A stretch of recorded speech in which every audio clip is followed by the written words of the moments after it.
വിദ്യാർത്ഥികളിൽ ലഹരിമരുന്ന് ഉപയോഗം വർദ്ധിക്കുന്നുവെന്ന കണ്ടെത്തലിൽ സ്കൂളുകളിലും ട്യൂഷൻ സെന്ററുകളിലും കുട്ടികളുടെ യാത്രയയപ്പ് ചടങ്ങുകളിലും പ്രത്യേക നിരീക്ഷണം ഏർപ്പെടുത്തുവാൻ എക്സൈസ് കമ്മീഷണറുടെ നിർദ്ദേശം.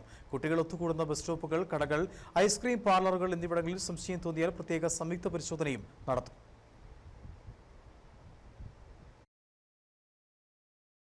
ആവശ്യഘട്ടത്തിൽ വേണ്ടിവന്നാൽ പോലീസുമായി ചേർന്ന് സംയുക്ത പരിശോധനകൾ നടത്താം.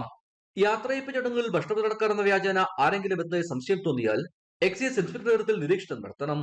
സംസ്ഥാനത്ത് 2014 മുതലുള്ള 10 വർഷം സ്കൂൾ കുട്ടികൾ ഉൾപ്പെട്ട 154 ലഹരിമരുന്ന് കേസ് രജിസ്റ്റർ ചെയ്തതായി സർക്കാർ നിയമസഭയിൽ അറിയിച്ചു.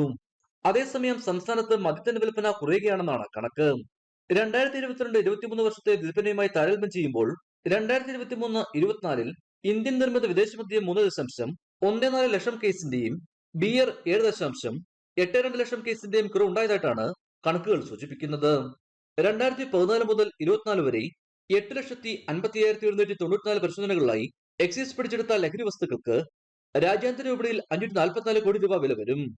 ഇക്കാലയളവിൽ വിമുക്തി ബോധവൽക്കരണത്തിനായി 66.74 കോടി രൂപ ചെലവഴിച്ചതായും കണക്കുകൾ സൂചിപ്പിക്കുന്നു.